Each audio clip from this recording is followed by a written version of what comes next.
ir pagerbė mus atvažiuodama į Lietuvoje organizuojamas varžybas, puikiai kalbanti ir suprantanti lietuviškai, žavinga Kristinė Eglė ir jos nuosavas žirgas Rojus. Ruošiasi Žydrūnas.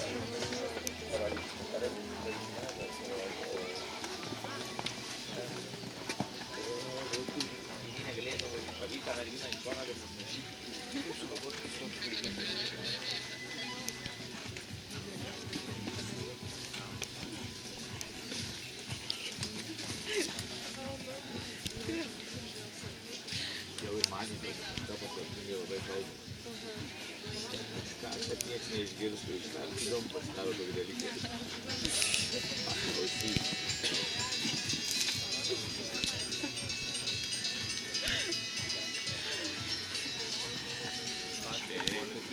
Vidite, čia paramei.